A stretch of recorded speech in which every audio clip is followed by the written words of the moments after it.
Good morning, good afternoon, and good evening, wherever you are. Here we go again, WMC Book Club members. We have with me this afternoon, Amy, Kaloy, and TJ, the three regulars, including me.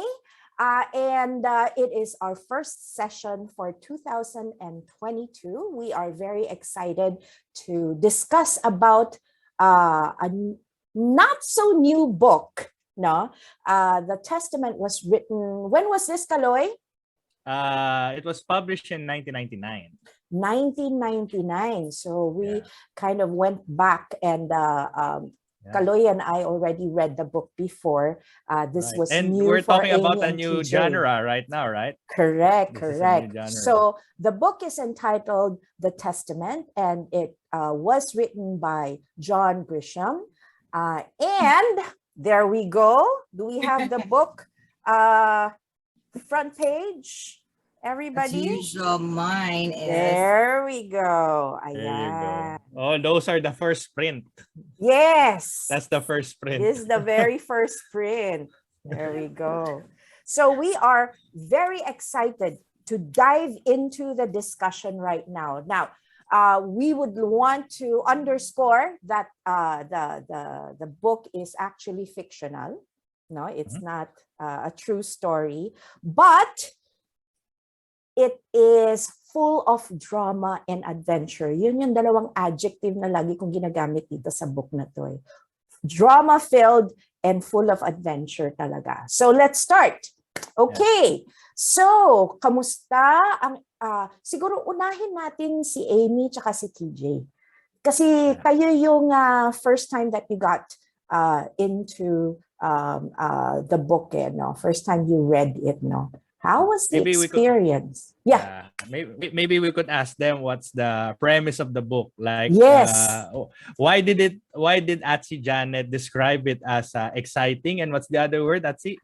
Full of drama and adventure. Full of drama. So bakit ba siya naging full of drama? Yeah, give us an overview. Ayan. Let's start with Amy. Amy. Okay, so when I got this book, just like what attorney is saying, the first few pages will make you want to read it through. But for me, I did not read it continuously. So it was somehow, really dramatic. And the way that the author shows a different perspective of the person who wrote the will. So in our estate planning, this is the opening of Attorney Cabrera. So I was really intrigued of this book. So and while reading this towards the end, I was so shocked. And really, and with the drama, I cried. When towards the end, I was so shocked. Talaga ng luha ni Amy.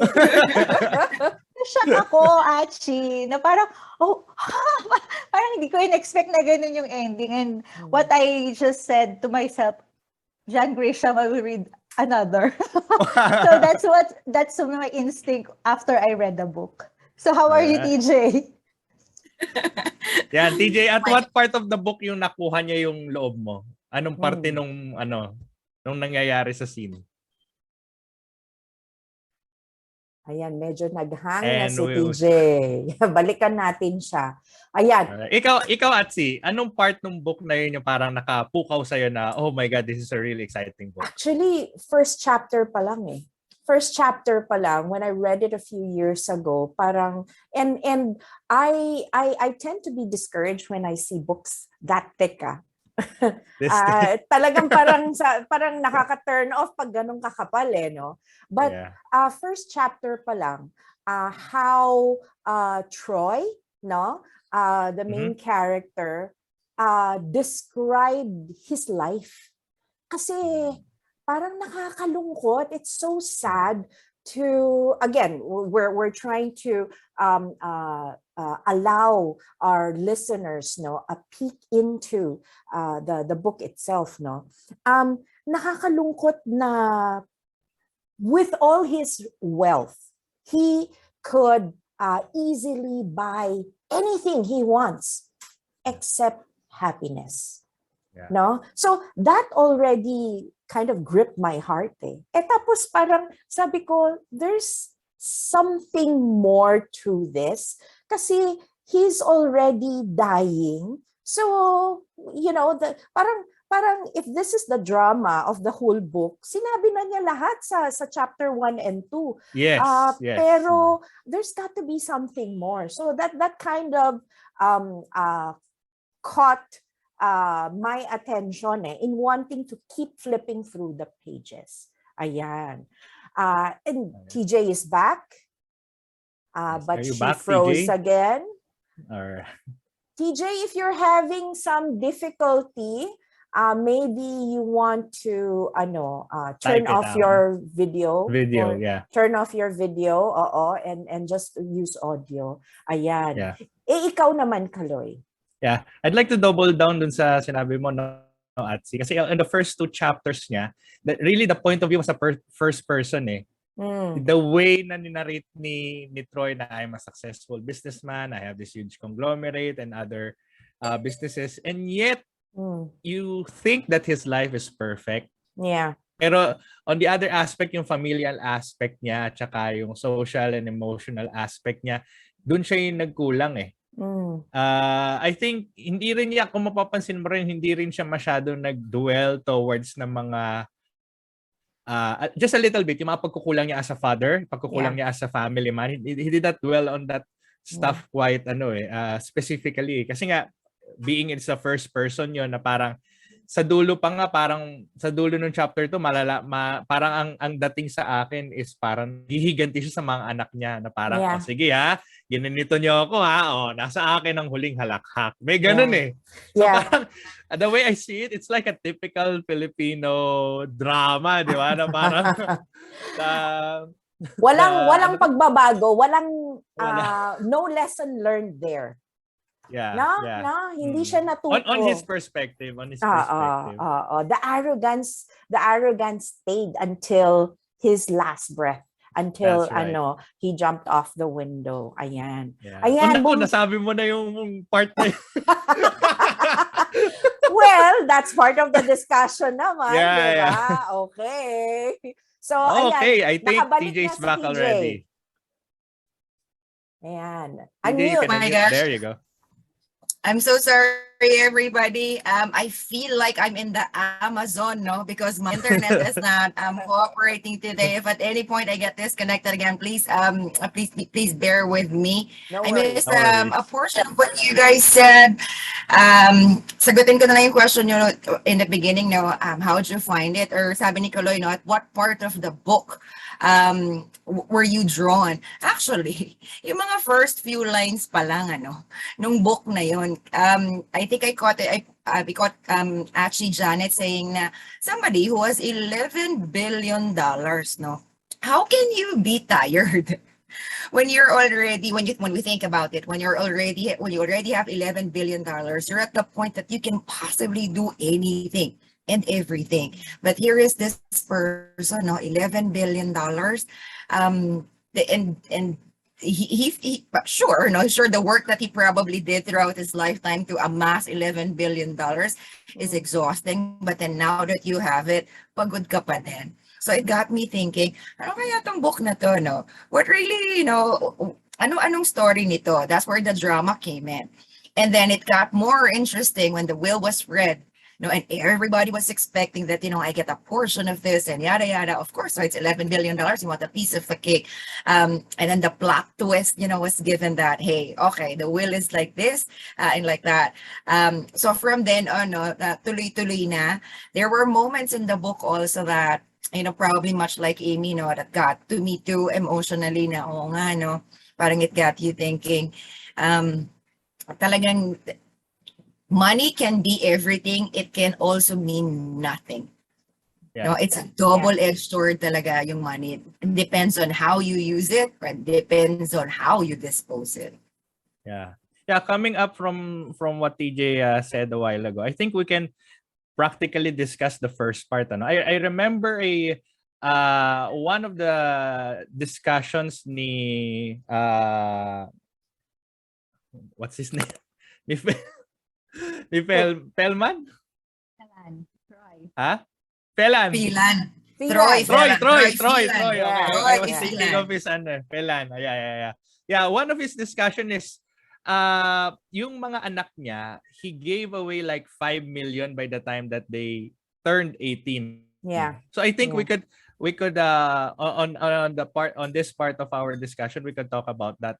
How do you feel about, let's say, if you are the son or daughter of Troy and you're going to receive $5 million on your 18th birthday? Like, how would you feel? And given the storyline of all of the family members na parang lahat tagilid financially, even though they've been given so much already through the years, like, kung ikaw yon, if that were you, what would you do with that money? At that age, knowing the things that you know at that this time. age. At that age. Yeah, At that yeah, age rather. yeah. Let's start with si Janet. Well, at 18, you do not expect anybody to be mature enough to handle such an amount of money. Diba? Kasi, okay, maturity comes in different forms and shapes, no? You might be matured in knowledge, knowing how to invest, how to purchase, whatever you need, how to pay debts, But maturity also means yung emotional aspect, no? You might be knowledgeable, but if you're emotionally unprepared to handle not only a huge amount of money, but the responsibility that comes with it. No, it's difficult. It's very difficult. I don't know. If you're going to ask me, nung 18 ako, kasi I'm trying to recall how I was when I was 18 I lived But it wasn't that inside... long ago, Atsi. Ay, grabe. Diba? Oo. My goodness. Yeah, minus 52. But yung time na yun, I lived inside the box So, hindi lang yung emotional maturity, I also lack the knowledge to how to handle it. So I really don't know, no? Pero if you're going to ask me how I look at the whole situation, knowing what I know today, having experienced what I've gone through in life today, I would say, what the hell are you doing giving 5 million each to 18-year-olds? Diba? Hindi ko sisisihin yung bata, ang sisisihin ko yung matanda Diba? My goodness, mag-isip ka nga, parang gusto kong sabihin kay Troy na, alam mo, kasalanan mo lahat na to Actually, di ba? Yeah, di ba? Punot dulo Kasi, kung ako yung anak, no, and eto na ako, no, like what I said, having experienced what I've already went through, knowing what I know, sasabihin ko, hindi mo ako tinuruan, no? Hindi mo man ako mahal, sana tinuruan mo ako how to be a responsible individual, 'di ba? Kasi ano na yan it's a whole package Ayan. Yeah, so we're talking about two values na, no? The importance of knowledge and having the responsibility to how to use that knowledge that you got already, right? Correct. Yeah. Right. I'd like to toss this question to Amy and TJ naman.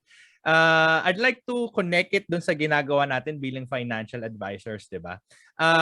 As we all know naman, 'di ba? The earliest that we can assign a primary beneficiary to our insurance contracts is at 18 here in the Philippines, 'di ba? Yeah. So, kind of looking at that perspective, like if we are already assigning people as beneficiaries at 18 years old as a primary beneficiary, no longer contingent kasi allowed na sila under the law, 'di ba? Like, how would you take that? Kasi parang yun yung parang if we're going to apply the situation ni Troy Felan dito sa Philippines, parang ganun yung mangyayari eh. 'Di ba? For a typical, let's say, teenager na namatayan ng magulang, let's say, tapos makaka-receive ng huge amount of money out of the proceeds of the life insurance of the father or the mother. Like, how would you deal with that if you are that kid? TJ? If I'm the kid as the beneficiary, is that the question? Yeah. To answer one of the questions, yung first and yung the second one, if I'm given $5 million as an 18th birthday gift, probably the first emotion that will come to me would be shock. No, yun muna talaga, because you're 18 years old, why do you need $18 million? And then after nun, siguro pag nag-sink in na siya, then doon na from shock to confusion to being happy and all of that. Yung again, yung money, later pa talaga manggagaling yung happiness. And then to relate to your question, I'd probably ask Troy, if he was my father, how'd you manage to get that $5 million? Anong ginawa mo? So you'll take the get $5 proactive million. approach. Yes, You'll to take get the the $5 proactive million approach. and then, teach me so that itong $5 million ko, mapalaki ko din siya. And kanina narinig ko si actually Janet, iniisip daw niya how she was like when she was 18 years old. Me naman yung behavior ko, basta simula nang nag-start na akong mag-work and I can fund myself, every time my parents will give me money, ang lagi kong response para saan yan? No, kasi nga parang you don't expect na money from them kasi nga you can fund your own self na, your own needs na. And in the same manner, yun din yung apply ko kay Troy. In terms of our clients, every time I sign up parents or anybody who will have minor beneficiaries, ang lagi ko nang sinasabi sa kanila is that we need to assign another adult. Who do you think that, if something happens to you, this adult can act responsibly to look after this estates and to look after this money so that your child can truly enjoy the benefits of it. Yun na yung usapan. And then yung second na usapan namin doon is that ako personally, I do not believe that, yung teaching kids about money, may particular age yun. So dapat, as early as you can, start teaching them about money. And then when they're mature enough, talk to them about this insurance money already. So that, alam mo yun, hindi na ba sila dadaan muna sa shock? So that, alam mo yun, na hindi nila alam kung anong gagawin nila. And then they will be forced to just behave based on kung ano yung sasabihin sa kanila. How about you, Amy? What's your take? Okay, so for me, when I was 18, yes. When I was 18, so my dad is an OFW, no? So when I was 18, I really, with me, I think that's common for me. You want to have a birthday gift, a lavish party. Those are for the girls, 18 years old.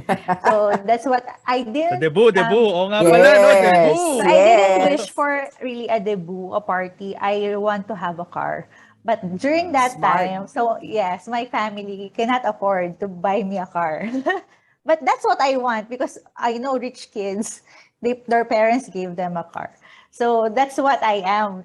But yes, agreeing with Achi Janet, I would not know what to do with that huge amount of money, diba? But I think I was, because nga my dad is an OFW, I am more matured in terms of money because I live in a dormitory. So we have this allowance, we know how to manage our allowance that time. Right, so nakakapag-budget na. So somehow, I have a slight idea, but with that huge amount of money, I would not probably know how long will it take for me to spend. Right. So relating to our business, so this is when I realized while reading through the pages, even if it's a fictional book, that it is really a responsibility of the parents to educate our kids because, we are so engrossed with accumulating wealth. Kasi that's what we want for our family, to give them a good future, to give as much as possible. We want to give them everything that they need. But reading through the book and seeing how each children behaves, and when the lawyer said that it may pagkukulang talaga, diba? They are asking for approval from the dad, from Troy, that he didn't get. In exchange, he just give them money. You Yeah. know, so but with my kids, they are very well aware that I am in insurance industry. The insurance, what insurance do, it give you money when someone pass away and so on for the health and so on.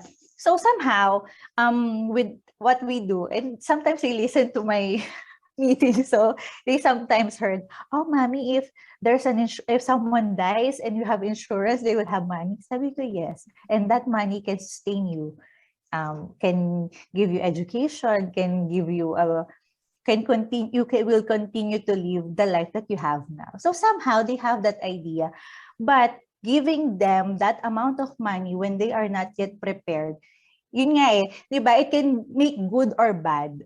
But the values that you will give to your kids, you will not say money is bad, money is good, but money in the hand of a good person will do good to the world. So, di ba? Yun yung ano eh. So, talagang it's really the education and not really material things. You know, it's love. Yes. Ang ganda ng Yeah, quote mo, ah. It's really Oo. teaching kids about being fiscally responsible as early as now. Yeah. I Kaloy, love that, Amy. idagdag Yeah? ko lang ha. Idagdag ko lang. Kasi your question is how can we relate yung situation ng isang beneficiary na 18 years old pa lang sa situation nila, Troy, no?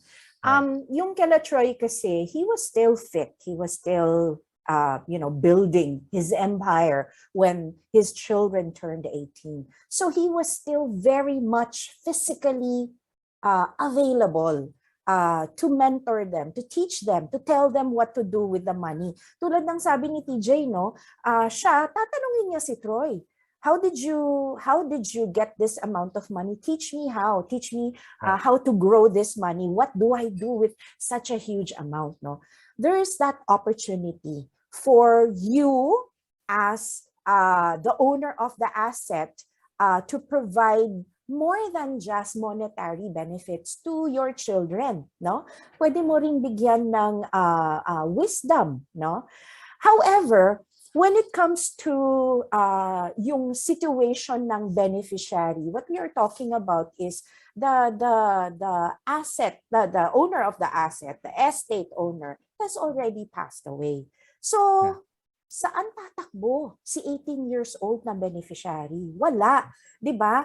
Ang nakakatakot pa niyan, baka madagdagan ng mga kamag-anak niya kapag nalaman na malaking-laki ang especially kanyang... in the context of the Philippines. Exactly, 'di ba? Oh, I think it's the same with other culture.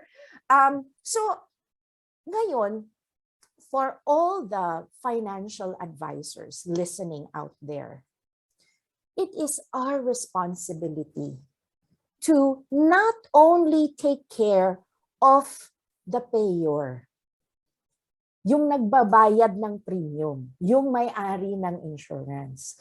It is also our responsibility to take care of their beneficiary. Merong tinatawag na legacy client, no? And I picked this term up from a friend based in the United States, no. Ang ibig sabihin ng legacy client, yung susunod na generation na naging kliyente mo, no. Now, maaaring maliliit pa, bata pa yung mga or at 18 years old, 'di ba? But importante na tayo bilang financial advisor, we are visible.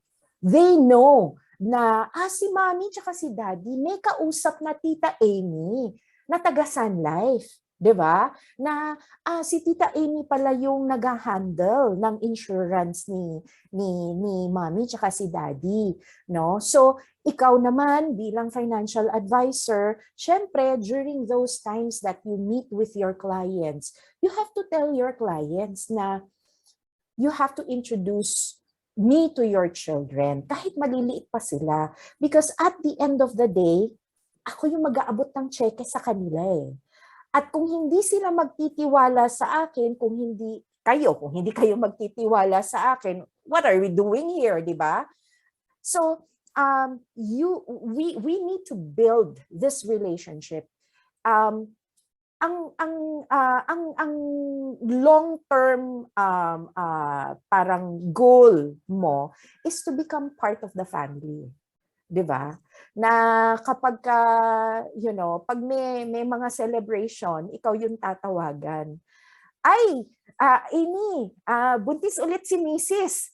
'Di ba? Dadagdagan ko na yung coverage ko kasi nadagdagan na yung anak ko, or I'm turning 60 at meron na ako mga grandkids. Gusto ko nang bigyan ng mga angpaw ang mga grandkids ko. Ano bang meron dyan na pwedeng gamitin ko as angpaw for them? Or my spouse passed away already, no? And left me with this huge amount of money, no? And ako naman, matanda na rin ako, simple lang ang buhay ko. Syempre, konti lang ang magagamit ko doon. Yung matitira, gusto kong iiwan sa mga anak ko. Amy, turuan mo nga ako, how do I do this? And so when you come in, you also talk to the children, no? So importante yan eh. I think we cannot do a one policy sale every time. We have to be involved in our clients' lives. So I think doon pwede nating i-relate yung role natin bilang financial advisor sa lives ng mga clients natin. Ayan. So parang it's like the abogado, si Mr. Stafford, 'di ba? Exactly. So at least on our end, parang we should embody a person like Mr. Stafford na nandun kasama ng client niya, but at the same time we also advise our clients, so this is the proper way, like to do these things and to be these things. One of the reason why I related it to being a beneficiary na 18 years old siya, kasi to think thinking about it, yes, Troy is still there, present, but he's kind of like acting like absentee parent kasi. So it's much the same as parang naging beneficiary of the proceeds of a life insurance of a parent. So parang ganun ko lang siya na i-relate. Pero yun nga, having our context na you've got $5 million, your dad is still alive, what's the best thing that you need to do? Ako naman on my end, I wouldn't know what to do with that amount of money. So one of the first things I will do is to talk to my mom. Mom, ano gagawin ko dito? Bakit mo ko binigyan ng ganyan? And even as beneficiaries of a proceeds, 'di ba? Coming into that idea na parang you're going to receive a huge amount of money. It's one thing to know or have the expectation that you are going to receive it at a certain point in your life. It's another thing na pag binigla sa ito eh. I think doon na pumapasok yung ideally ni Rachel eh. 'Di ba? Rachel being the daughter, the long lost daughter. The long lost daughter that was unnamed for over the past few last will and testament na ginawa ni Troy, pero pinangalanan niya sa dulo, being the sole heir of the $11 billion na estate ni ni Troy. Now, moving on to that idea, let's talk about Nate naman for a second. Kasi Nate was kind of like, the way that I would describe Nate is he's a victim of circumstance. Yeah. Kasi inassign lang siya ni Stafford, di ba? No, ikaw bahala dyan ha. Ano kinalaman ko dito? Kliyente mo yan. Di ba? In the first place, ganun eh. Di ba? Actually, nagtaka ako kasi Nate was already destroying himself at that time. He was an alcoholic. He was already failing technically in parang his end of life na siya eh. Parang parang pabaya na eh, no? Pabaya na eh. Una iniisip ko, bakit siya yung pinadala? Napakalaking kliyente, napakaraming the huge amount of money. Bakit siya yung pinadala? Tapos naisip ko, pupunta siya sa jungle ng Brazil. You know, if Nate doesn't come back, nobody's gonna miss him. So, yun lang. Medyo comedy lang yung medyo nung naisip ko yun. But yeah, go ahead. Go ahead, Kaloy. Yeah, parang inalay siya eh, basically no law firm niya eh, di ba? So, that's what you call it. Yeah, alay talaga siya. Sacrificial. Siguro if we put ourselves in the shoes of Nate, given that assignment, and being who we are right now, are you going to accept that? Or are you parang on before pala nun, parang are you kinda going you can take it on one end na parang trabaho to, or another end, the way that I see it is parang curiosity. Kasi the news of the passing of Troy is already known globally, di ba? So pag pag binigyan ka ba ng ganitong kaso, like, is your curiosity going to activate, or parang are you just going to look at this as parang this is my job, I need to do it? Na parang ganun. How would you attack that situation? Parang in my head, I was laughing kasi inisip ko, ang sagot ko sa'yo, Kaloy, if Josh is going to make sure that Josh Stafford is going to make sure that I get a piece of the $11 billion kahit saan parte pa niya ako ng mundo ipadala, then by all means I would, no? Sige, ako na yun ang sasagot, if yung question na, if you were given this kind of job, would you take it?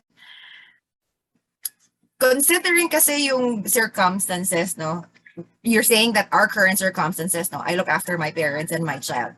No, and the risk involved are very high. Siguro I would have to think twice if I wanna go physically there. Parang I would wanna be tandem with somebody who's more capable than myself, na who can physically go there. Ako yung partner niya, navigating and helping, or yung mga logistics around it. So you and Indiana Jones. Oh, yan, ganyan. Oh, diba, ganyan. Yes, and hati na lang kami dun sa $11 billion. It's a huge risk. But then tama ka, no? It can really feed your curiosity nga, no? It's sobrang, kung titingnan mo talaga, no, dali yung legal work, hindi yun yung picture natin ng legal work eh. Diba? It's in the courtroom. Pero ito, you're sent into the jungle to find this person. Ang pinakamalaking piece ng puzzle na to. Right. The executor kasi of the will eh, diba? Yes, exactly. No? And to add nga to actually Janet, no? She was curious nga. Nate to him was the curious character dito. To me, no, nung na-introduce si Nate, napaisip din ako with what type of person Josh is, no? Kung paano siya mag-isip, no? Josh Stafford. He could have really selected out of the very many, lawyers that he has, or even paralegal to do it. Pero si Nate yung binigyan niya. So, siguro yung naisip ko nga doon, no, nung nag-uumpisa pa lang yung chapter, maybe this is him giving him another chance, no? Na if everybody has given up on Nate, there is this one person na hindi pa nag-give up dito kay Nate, and then we'll see. No, we'll see what he can make out of this opportunity. This may be a good or a bad thing for him. But then, parang to me, naisip ko kay Josh, at least I did not give up on him. No, parang you're looking at Josh at a better light. Okay. Oo, yung ganun na yun, ano. Tapos, syempre, nag-enjoy ako yung bickering and whatnot, yung mga, yung sarcasm ni Nate, throughout the journey, and then the alligators, mga ganyan-ganyan. It's nice, no? Nice nga yung character na yan ni Nate. How about you, Amy? Are you kakagatin mo ba yun? Ako kasi, I am a person who is very, I really calculate my risk. Same as TJ, I have a family to look out to, and my kids are very small. But andun ako sa point na if you are given a task, you see, it seems so difficult. Kasi ang religious, no? So ang sa akin kasi is you will be put into a place where you will grow. So, di ba? Ako, yung nakita ko sa character ni Nate, andun kasi siya sa di ba he's an alcoholic, he is a recovering alcoholic. Tapos nandun siya yung parang, meron siya mga relapse. Which is the person, us as a person, we are, when we want to be someone, tapos sabi ko, eto straight na. And then, you fall off to the other places. Nagba-backslide. Yes. So, yung personality ni Nate is a character of a real person kasi. Diba? Hindi naman talaga, I don't know, maybe there are person talaga na straight, never, yung talagang, alam mo, yung straight line lang siya. So, when I see the personality of Nate, and when he was put there, parang may calling kasi, nilagay ka dyan so that you will realize your strength and the character. So, diba? Parang wala kang, parang hindi ka pa talunan. There's something more kahit sobrang pangit na nung background mo. And like TJ said, in the perspective of Josh, I didn't give up on you kasi I trust and I believe that you can do it. Eh, di ba? Parang towards the end, ganun na siya, executor na talaga siya. Parang alam mo yun, kahit no matter how hard the journey, in the end, na-reach mo yung peak, di ba, sa kanyang career, na eto pala, hindi ka na magiging litigation lawyer, executor ka na. Parang more on the upper level ka na. Di ba? You step up. Yun sa akin. Promotion pala yun ni Nate, no? Parang Yeah. baptism of fire. Yeah. Yeah. It was a chance for him to prove himself. Ako, considering my situation right now, I'd readily say yes. Because, I'm already in my 50s. My kids are all is that adults the empty na. nester talking? Yes. Oh my goodness. pero because I know how difficult the journey will be physically, I will have to prepare myself, 'di ba? Ako hanggang ngayon I told my coach, kaya medyo strict sa akin ng coach ko, no, is because yung goal ko before the pandemic hit us is still the same goal today. It is to be able to at least finish one Spartan race. And it's not the race itself. I don't care if I finish last, but it's the preparation. Right. I've already seen how difficult the training can be, no? And it's siguro pinakamaiksi 6 months. 6 months na tuloy-tuloy na training yon. But yeah, I would. But before I hop on a plane to fly to Brazil, I would want to get my everything in order muna. Ayan. I thought you're going to get the travel insurance muna. Siguro wala na akong pakialam kung mawala ang luggage ko, no? Hindi na ako magdadala ng mga pang-facial ko. But insect repellent na lang. Insect repellent na lang. But because of our background, no, us being financial advisors, we are teaching our clients to be responsible with their asset, no, and also to be responsible and compassionate in giving out these assets later on, no, in life or after life. Tayo rin, we have to practice what we preach. So tayo rin, kailangan pinaghahandaan din natin yan. Actually, a few years ago, I had to go through a medical procedure, no, very, very minor. However, I have to be given general anesthesia.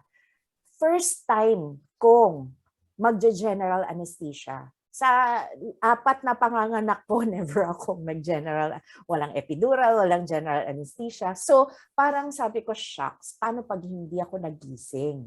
No? So, sabi ko dun sa doctor ko, give me 1 week to prepare. I want to get everything in order. And at that time, I only have 2 kids na age of maturity, na legal age. The other 2 are still minor, no? So, yung 1 week na yon, I got in touch with everybody that is connected to me with regards to my assets, no? So, nandyan yung accountant ko, nandyan yung banker ko, nandyan yung broker ko ng the properties that I purchased, and thank goodness for technology, ginawan ko ng group chat sila with my children, and I brought in my younger sister also. So I was very clear, sabi ko, because I have 2 children na legal age na, decision will come from them, and I trust them. I am very blessed na alam ko my children will take care of each other kasi. So, sabi ko, the decision will come from the 2 older kids. My younger sister is there to advise them, no? Parang support din lang kasi they do need still an adult to be with them, no? So, inayos ko lahat 'yon. Then I rewrote my last will. Alam mo, yun, inayos ko talaga. Lahat ng insurance policies ko naman, maayos na lahat yun eh. So, after that, yun. Pero nagising naman ako after the anesthesia, after the procedure. But yeah, we have to practice what we preach. Kung ano yung itinuturo natin sa mga kliyente natin, kailangan ginagawa rin natin. So, bago ako bumiyahe papuntang Brazil, I will make sure everything is in order. Ayan. How about you, Kaloy? Naman kung ako si Nate, of course, like Atsi, go, travel eh. ang biyahero. It's more of the curiosity about the case. Kasi ako, I'm very, very curious. And that's one of the reasons why rin I keep attending like seminars or being a member of the Century Learners Club of Sunlight. I'm really, really very curious about stuff in general. So I think yun yung magpupush sa akin to take that assignment. Not because I'm also a drunkard or ano, pero yeah, given that opportunity na to discover something na parang, kasi nga 'di ba the identity of Rachel was not was not disclosed prior 'di ba? Kumbaga the last moment siya nalaman who is this Rachel Lane, 'di ba? That is the anak sa labas ni Troy. Kaya yun, out of curiosity lang. Like I just want to know what happens next and who this racial person is. All right. So before we as we wrap up our discussion for this month discussing about the Testament by John Grisham, I thought maybe that we could maybe discuss a little bit about Rachel because she's kind of like the main character of the of the book, diba? So given a chance, like no, scratch that, not a chance, but being Rachel, na parang she chose to shun the world and just help people in the Amazon, that particular tribe that she helped, and then meeting Troy. Meeting Troy as his father during her high school years na parang, no, I don't want to live that life. Parang the main differentiating factor between Troy's other children and Rachel is Rachel has her own parang, I wouldn't say purpose, but I've lost my word. I've lost that particular word. Pero parang meron na siyang sariling direction sa buhay nila. This is what I don't want to be classified as like my family. I have my own way. I have my own means. So maybe the question that we could discuss just to wrap things up is, have we found our why already? Have we already like written that in stone na parang whatever happens, if something big is going to plop into my life, let's say I become TOT or MDRT for the first time for most of us here, like meron ba bang magbabago sa buhay mo na makakapagbago dun sa kung anong pagkakilala mong sino ka? Oh, bigat, di ba? Pinagpapawisan ako, Kaloy. Naka-aircon kami dito pero pinagpapawisan ako sa tanong mo. Let me start. Actually, I wanted to talk about the title, Testament, no? Testament. If you look up the word testament, it could mean several things. But what really popped up for me was, and I'll read it to you. This is from Merriam and Webster, no? Aside from it being an act by which a person determines the disposition of his or her property after death, which is a will, no? It also means a tangible proof or tribute, or better yet, an expression of conviction, like a creed, no? And then, if you look up the word creed, ang ibig sabihin naman ng creed is a statement of the basic beliefs of a religion, or beliefs, no? Or an idea or set of beliefs that guides the actions of a person or group of people, no? So, yung unang basa ko ng the Testament, all the while I was thinking na, okay, it's the last will na iniwan ni Troy, no? But this time that I've reread it, no, and gone through some of the highlights of the this book, no, I realized that testament can also mean kung ano yung prinsipyong pinangahawakan mo, which is, related to the question that you just asked, Kaloy, no. Kasi if you look at Troy, kahit sa huling hininga niya, no, he held on to the pride, the arrogance, the anger. Kaya namatay siya na, it's just a sad old man, no. And Rachel also died at the end, no. Oops. Spoiler alert. Oo. Pero anong ginawa niya? No? Anong ginawa niya? Alam niya, nagmana siya ng napakalaking halaga, no? Anong ginawa niya, no? And we will leave that for those who are interested to dive into the pages to read it. But again, it showed an extreme character ni Rachel, so different from his father, no? I mean, the mere fact that she chose to live that kind of life, she denied or declined yung offer ng inheritance. Kasi marami siyang pwedeng gawin sa pera eh. 'Di ba? Marami siyang pwedeng pero tinanggihan niya, no? Pero sa kahuli-hulihang hininga niya, ginamit niya sa ano bang term to? Kabutihan para sa mas nakakarami yung iminana niya. So it's really,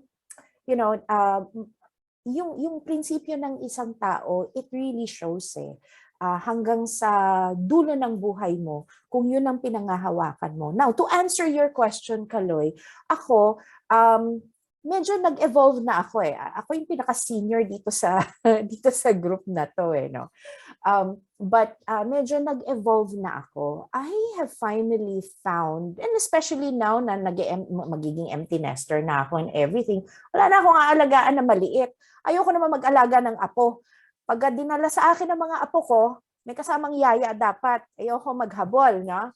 So what do I want to do, no? And I was asked the same question. Ang naging sagot ko is, kasi ang tanong sa akin, why this business? Why do you want to help people? Why insurance, no? By nature, I have a nurturing character eh. And it is one way for me to nurture other people by helping them.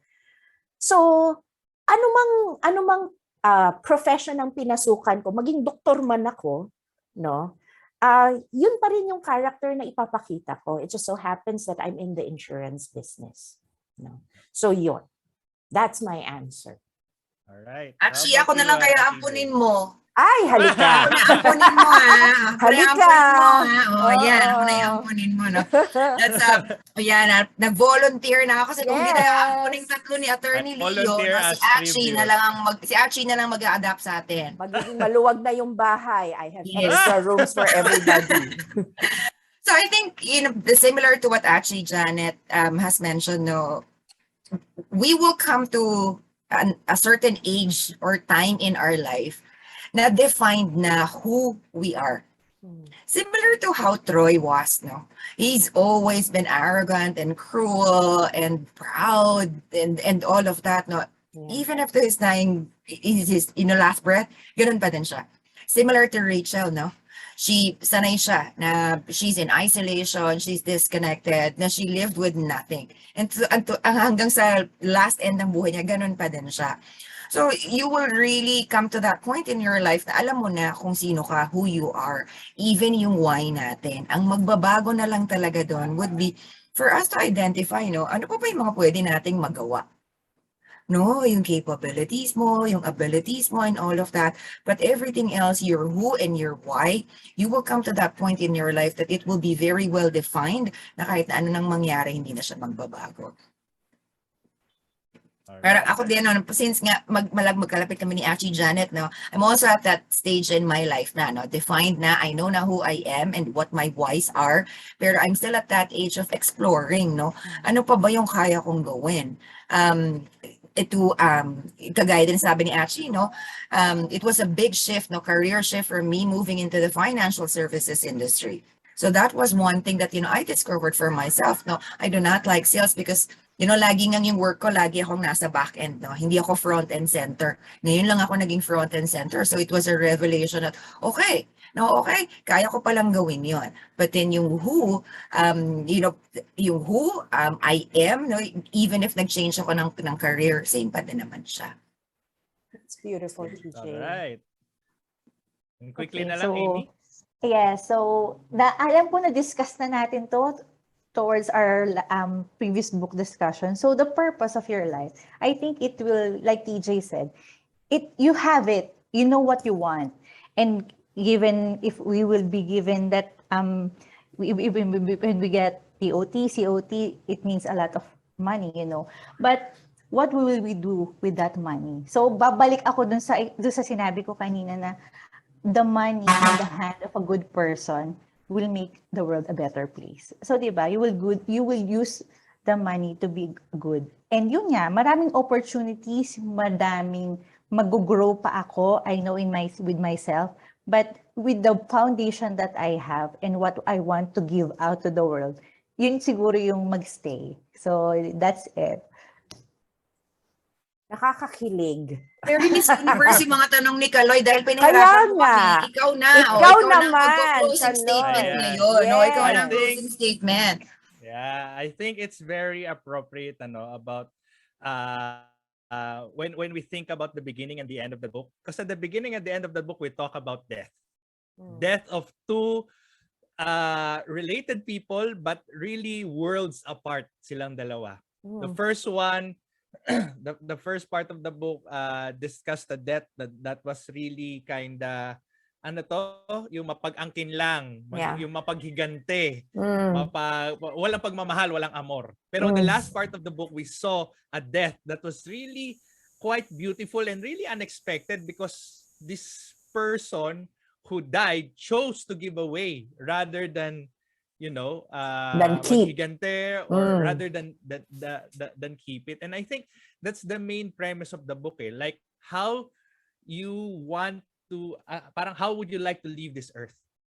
Would you leave it for parang on a worse place than when you arrived at it, or would you rather be a blessing before you leave, or beyond your lifetime? Would you want to leave behind a blessing? Yeah. Legacy. What is the legacy that you want to leave behind? Yan. There you go. Beyond lifetimes. Yes, yes. And with that, we're practically, I think we can leave it at that. Right, Achi? Yes. So thank you very much, Amy, Kaloy, and TJ. Blessed 2022 to you and all of our listeners out there. And we hope more WMC alumni will be able to join us in our book club. It's starting to be so interesting kasi we're getting out of yung 2021 na theme natin no? So we're exploring other types of books right now. So if anybody is interested, please reach out to any one of us here. Or if you want, you can directly message attorney or si Pao, or our like page. Or go through our page, yes. And we are also on YouTube now. Ayan, we have our own YouTube channel then. So maraming salamat guys, and thank you everybody. Have a great rest of the day. Bye! Take care everybody. Bye-bye.